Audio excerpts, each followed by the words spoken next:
Bonsoir, bonjour. En fait, je fais cette vidéo rapidement pour expliquer quelques notions aux personnes. Pour ceux qui veulent faire le concours d'entrée à l'École nationale supérieure polytechnique, je vais commencer au niveau du Cameroun. Ce qu'il faut savoir, c'est que pour l'année 2025, au niveau du Cameroun, on a 4 écoles nationales supérieures polytechniques, j'ai bien 4. Et on a l'École nationale supérieure polytechnique de Yaoundé, qui est située au quartier Ngouekele, à Yaoundé. On a l'École nationale supérieure polytechnique de Douala. On a l'École nationale supérieure polytechnique de Maroua. Et on a l'École nationale supérieure polytechnique de Bamenda. Voilà les 4 écoles supérieures nationales polytechniques publiques qui est au Cameroun. Maintenant aussi, il faut savoir qu'il y a d'autres écoles polytechniques privées. Je précise bien, il y a d'autres écoles polytechniques privées. Personnellement, je ne veux pas citer ces écoles polytechniques privées dans ma vidéo. Maintenant, il faut aussi savoir que quand vous réussissez le concours, si vous réussissez le concours, je vais revenir sur le concours tout à l'heure, mais si vous réussissez le concours, alors les frais de scolarité, c'est ce que vous allez payer chaque année à l'École nationale supérieure polytechnique, c'est 50 000 francs. Je précise bien, quand vous réussissez le concours, les frais de scolarité à l'École nationale supérieure polytechnique, c'est 50 000 francs pour les Camerounais. Et très souvent, on prend parfois la même chose pour les membres de la CEMAC, parfois. Oh, je ne sais plus très bien pour les membres de la CEMAC, mais je sais quand même que à l'université, les membres de la CEMAC payent 50 000. C'est-à-dire les Tchadiens, les Centrafricains, les Gabonais payent 50 000 à l'université. Mais ici, nous sommes dans le cadre d'une école de formation, c'est-à-dire l'École nationale supérieure polytechnique. Les Camerounais payent 50 000 francs, je précise bien, pour les frais de scolarité. Maintenant, quelles sont les différentes possibilités? Parce que les gens me posent des questions là-dessus. Quelles sont les différentes possibilités qu'il y a à l'École nationale supérieure polytechnique? Si vous êtes conseillé par certains de vos parents, ils vous diront simplement de faire le concours, mais ce n'est pas comme ça qu'il faut faire. Parce que, en fait, aujourd'hui, Polytechnique possède beaucoup d'écoles. Aujourd'hui, les baccalauréats A, les baccalauréats C, les baccalauréats D, les baccalauréats techniques peuvent entrer à l'École nationale supérieure polytechnique. Ce qui était autrefois impossible parce que les baccalauréats A ne pouvaient pas entrer à l'École nationale supérieure polytechnique autrefois. Pourquoi? Parce qu'il y avait des filières qui n'existaient pas, il y avait des formations qui n'existaient pas à l'École nationale supérieure polytechnique. Bon, je parle plus particulièrement de l'École nationale supérieure polytechnique de Yaoundé 1. Donc, maintenant, quelles sont les différentes formations qui sont disponibles à l'École nationale supérieure polytechnique de Yaoundé 1 en 2025? Et quelles seront par exemple les différentes éventualités de formation, les différentes possibilités? Je commence d'abord de 1. Ce qu'il faut savoir, c'est qu'au niveau de l'École nationale supérieure polytechnique de Yaoundé 1, il y a deux cursus. Il y a le cursus ingénieur et le cursus sciences de l'ingénieur. Dans le cursus ingénieur, la formation dure 5 ans. Et après 5 ans d'études, avec succès, on sort avec un diplôme d'ingénieur de conception.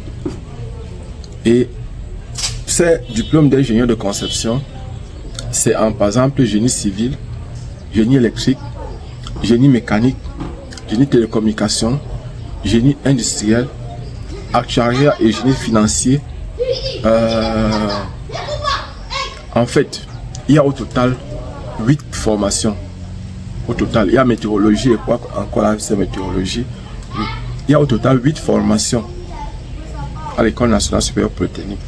Et maintenant, lorsque vous faites le concours, vous ne pouvez pas encore choisir quand c'est le concours niveau baccalauréat. Parce qu'il y a 2 façons d'entrer pour faire la formation en ingénierie. Et les formations que vous avez dit là, les 8 formations dont je suis en train de vous parler, c'est en ce qui concerne ce qu'on appelle les sciences et technologies. Parce qu'il y a d'autres, dans le même cursus ingénieur, donc dans le cursus ingénieur, on a le cursus sciences et technologies. Là, par exemple, la formation dure 5 ans. Et quand vous passez, soit en quittant de la 2e année pour la 3e année, que vous choisissez l'une des formations en génie civil, génie électrique, génie mécanique, génie télécommunication, génie informatique, actuariat et génie financier actuariat. Bref, toutes les 8 filières, c'est-à-dire toutes les 8 formations qu'il y a à l'École nationale supérieure polytechnique de Yaoundé 1. Donc, là par exemple, donc, l'une des 8 formations que vous aurez à faire par exemple à l'École nationale supérieure polytechnique. Donc, je précise bien que c'est avec votre, quand vous passez de la 2e année pour la 3e année que vous faites dans le choix. Maintenant, vous pouvez aussi choisir, par exemple, et pour faire ce cursus, c'est-à-dire pour faire les sciences et technologies, les baccalauréats qui sont autorisés, c'est le baccalauréat C, ce sont les baccalauréats C, baccalauréat D, baccalauréat E, baccalauréat F. Donc, en fait, ce sont les baccalauréats techniques et scientifiques. Ce sont ceux qui peuvent faire sciences et technologies, normalement. Maintenant, les baccalauréats, pour maintenant, il y a toujours dans le cursus ingénieur. Bon, et ceci, je précise, je suis toujours dans le cursus ingénieur, sciences et technologies.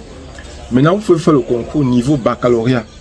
Vous faites 5 ans. Je précise bien, quand vous devez faire le cursus dans les 5 ans de formation, c'est pendant que vous serez en quittant de la 2e année pour la 3e année que vous choisissez votre spécialité. Vous allez choisir votre spécialité. Maintenant, lorsque, par exemple, vous entrez avec plutôt la licence ou le DEC, ou encore un BTS ou encore un DUT, vous faites l'entrée en 3e année une fois. Là, par exemple, vous allez faire 3 ans de formation et sortir avec un diplôme d'ingénieur de conception dans l'une des 8 spécialités dont je parlais tout à l'heure. Donc, dans l'une des 8 spécialités, dont je parlais tout à l'heure. Vous allez donc faire votre choix là-dessus.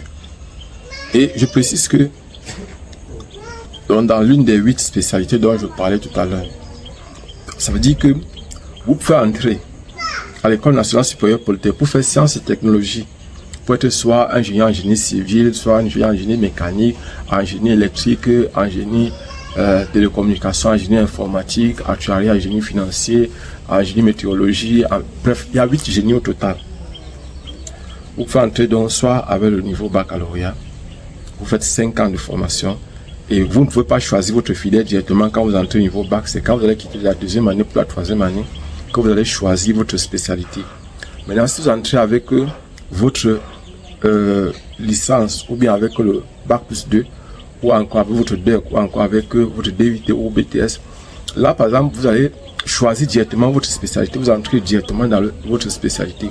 Il faut savoir que le concours niveau bac, on prend souvent beaucoup de personnes, soit entre 250 et 300 chaque année, soit entre 250 et 300.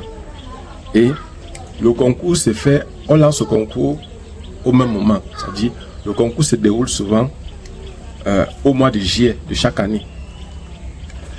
Et je précise que la pension, je reviens encore là-dessus, la pension c'est 50 000, les frais de scolarité c'est 50 000 chaque année pour les Camerounais. Maintenant, nous sommes dans le cycle, on est dans le cursus ingénieur. Toujours dans le même cursus ingénieur, en dehors des sciences et technologies, on a l'art numérique et humanité numérique. Donc vous pouvez chercher à être ingénieur en art numérique. Les arts numériques, ce sont des personnes qui vont faire par exemple dans le genre peut-être les dessins animés, les jeux vidéo, qui vont peut-être en fait ce domaine est très vaste. Maintenant, humanité numérique sont les personnes qui vont utiliser les sciences sociales, comme la sociologie, tout ça comme ça, dans le numérique. Donc voilà par exemple, et là ils vont toujours sortir ingénieurs, après 5 ans de formation. Ils vont sortir ingénieurs, mais ici, quand ils entrent, c'est directement dans la spécialité. C'est-à-dire ceux qui entrent directement dans la spécialité. Donc il n'y a pas question pour eux, ceux qui font art numérique ou humanité numérique, de faire un choix en quittant de la 2e année pour la 3e année. Ils vont directement choisir leur filière où ils vont faire 5 ans et obtenir leur diplôme. Voilà. Et maintenant, ceux qui... et ici, pour ceux qui font toujours le cursus ingénieur, ils vont faire 5 ans. Mais les diplômes pour l'entrée, pour ceux qui font art numérique, humanité numérique, tous les baccalauréats sont autorisés. J'ai oublié de dire tout à l'heure qu'aussi les DCA A-Level, pour ceux qui, les baccalauréats qui entrent, il y a aussi le DCA A-Level pour ceux qui ont fait les écoles anglophones. Donc voilà. Maintenant, on a fini avec le cursus ingénieur. Donc en résumé, le cursus ingénieur est divisé en trois. Il y a trois types d'ingénieurs. Il y a les ingénieurs en sciences et technologies, les ingénieurs en art numérique et les ingénieurs en humanité numérique. Donc ça c'est en gros. Or, donc par exemple, les ingénieurs en sciences et technologies, on a 8 spécialités au total. Ingénieur par exemple en art numérique, on a simplement ça. Ingénieur en humanité numérique, on a simplement ça. Maintenant, après ça, il y a donc ce qu'on appelle le cursus sciences de l'ingénieur. Bon, déjà, pour ceux qui ont fait le cursus ingénieur, avant de terminer, le cursus ingénieur, je voulais parler des épreuves, des sujets qui viennent pour cela. En fait, en ce qui concerne les sujets qui viennent souvent, ceux qui font par exemple le cursus ingénieur et qui font sciences et technologies, ceux qui font le cursus ingénieur et qui font sciences et technologies, eux par exemple, au niveau du concours, eux ils composent en 2 jours. Pour ceux du niveau bac, ils composent en 2 jours. Dans la première journée, ils ont une épreuve de mathématiques qui dure 3 heures, une épreuve de physique qui dure 3 heures.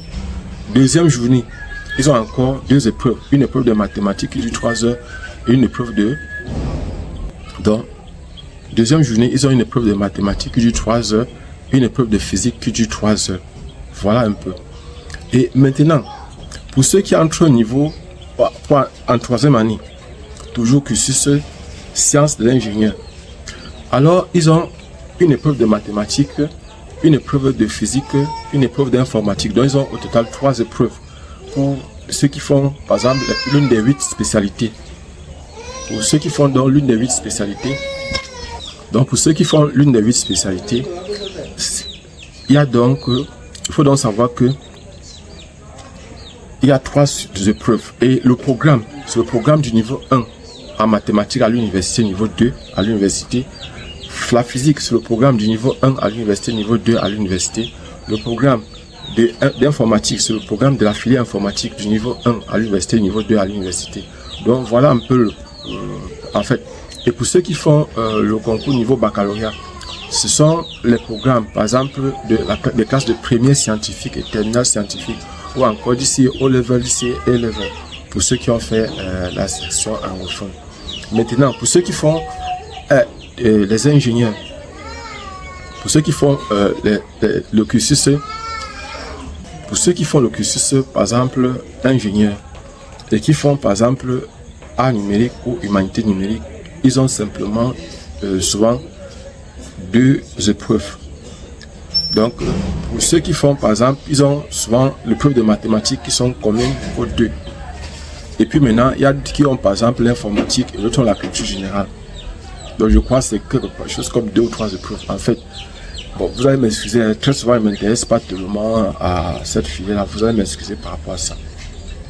Donc, mais il faut savoir que, en fait, j'ai ces sujets-là, je crois qu'il doit y avoir quelques sujets de ça ici. Donc, maintenant, ceux qui font sciences de l'ingénieur.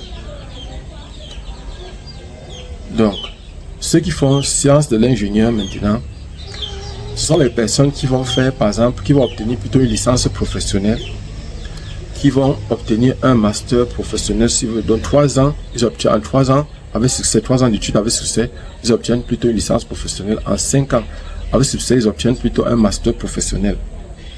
Bon, très souvent on dit que c'est équivalent à un diplôme d'ingénieur, mais c'est pas la même chose. Parce que par exemple, c'est un peu comme par exemple une personne qui fait chimie à l'université, qui a des connaissances générales, globales en tout, et une personne qui fait par exemple chimie à Polytechnique de Douala par exemple, c'est-à-dire le génie, donc par exemple la spécialité chimie industrielle, par exemple au niveau de Polytechnique de Douala, c'est pas la même chose. Parce que celui qui fait par exemple le cursus sciences de l'ingénieur, c'est un généraliste. C'est-à-dire, il englobe par exemple beaucoup de disciplines. C'est-à-dire, ce sont des personnes qui suivent une formation qui peuvent leur permettre d'attaquer, c'est-à-dire de regrouper plusieurs domaines de l'ingénierie, plusieurs domaines à la fois. Ce sont les personnes par exemple qui sont capables de faire peut-être des trucs comme l'intelligence artificielle, la robotique, l'intelligence artificielle et bien d'autres domaines. C'est-à-dire, en fait, le domaine est vaste. Domaine d'application, par exemple, de ceux qui font les sciences de l'ingénieur. Mais ils doivent savoir que ceux qui font les sciences de l'ingénieur auront une épreuve de mathématiques, une épreuve de physique, c'est tout, en une journée. Et même aussi ceux qui font, par exemple, le cursus ingénieur, humanité numérique et en numérique, ils auront une seule épreuve de mathématiques, une épreuve de culture générale ou une épreuve d'informatique. Donc voilà, par exemple, ce qu'ils auront. Donc en dehors de ça, il n'y a plus rien. Et entre chez eux, c'est une journée pour cela. Donc il n'y a que ceux qui font le cursus ingénieur et qui font le concours niveau baccalauréat, sciences et technologies, qui font la composition en 2 jours. La première journée, ils ont 2 épreuves, une épreuve de maths, une épreuve de physique. Deuxième journée, 2 épreuves, une épreuve de maths, une épreuve de physique. Donc voilà un peu comment le concours se passe. Et à la fin, il faut savoir une chose, c'est que ce que vous écrivez là, ça compte 70% de la note finale. Il y a ce qu'on appelle l'étude de dossier ou la scolarité qui compte 30%. Ça veut dire que la moyenne que vous avez obtenue au baccalauréat, pour ceux qui font les concours niveau bac ou au probatoire, ou encore d'ici au level, ici A level, ça va beaucoup compter. Pour ceux par exemple qui font aussi le concours niveau ou bien niveau entrée en 3e année, vos relevés de notes du niveau 1 et niveau 2, ça va beaucoup compter. Donc très souvent les choses qui comptent là-bas, c'est l'âge du candidat, c'est par exemple la note qu'il a obtenue au baccalauréat, au probatoire, et au probatoire ou d'ici au level, d'ici A level, c'est par exemple, en fait, il y a des paramètres comme ça qui interviennent sur les 30%.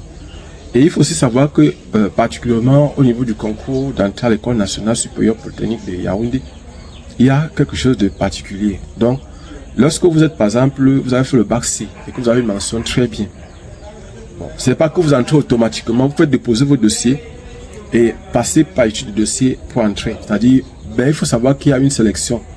Donc, si vous êtes peut-être, on veut par exemple 250 ou 300 personnes à Polytechnique de Yaoundé très souvent, niveau bac, sciences et technologies. Et si par exemple, vous vous retrouvez peut-être avec peut-être à 50 ou à 100, et qu'on a réservé peut-être 20 places pour ceux-là qui ont par exemple eu une moyenne supérieure ou égale à 16 avec un bac C. Alors, vous voyez que par exemple, vous êtes 50, il faut absolument prendre 20. Donc la meilleure des choses, c'est de faire le concours. Et pour ceux qui sont en classe de terminale, c'est de tout faire pour avoir une très bonne moyenne au baccalauréat. Et nous, actuellement, c'est pour ceux qui vont s'inscrire dans notre, par exemple, dans nos groupes de prépa, ceux qui peuvent travailler avec nous. Nous travaillons exclusivement, par exemple, cette année-ci sur WhatsApp. Donc, pour ceux qui sont en classe de terminale, vous pouvez vous inscrire pour pouvoir travailler avec nous en mathématiques et en physique. Et vous allez voir que vous allez croire que c'est la magie. Parce que vous aurez des moyennes en mathématiques que vous ne comprenez pas. Vous aurez l'impression que c'est comme si vous êtes dans un autre monde. En physique aussi, même chose. Vous avez des moyennes, par exemple, au baccalauréat. Je précise bien les moyennes que vous aurez au bac. Et cela va vous remonter le moral parce que ça va vous aider à avoir déjà le baccalauréat avec une très forte moyenne. Essayez, testez-nous et vous verrez. Et déjà aussi, en même temps qu'on va vous préparer pour le baccalauréat, on peut aussi vous préparer en même temps pour l'école, pour le concours d'entrée à l'école nationale supérieure polytechnique. Donc vous savez, je vous ai expliqué tout ici. Nous travaillons exclusivement sur WhatsApp. Et l'inscription pour le niveau bac, c'est 5 000 francs. Et chaque mois, vous devez payer 20 000, mais au début, vous avancez 2 mois. Concours niveau, par exemple, bac plus 2, c'est-à-dire pour entrer au niveau 3 à l'école nationale supérieure polytechnique. De Yaoundé 1, par exemple, particulièrement, je précise, ou de Douala, par exemple, vous devez vous inscrire avec 5 000 francs. Et chaque mois, vous payez 30 000. Vous devez avancer au moins ce 2 mois.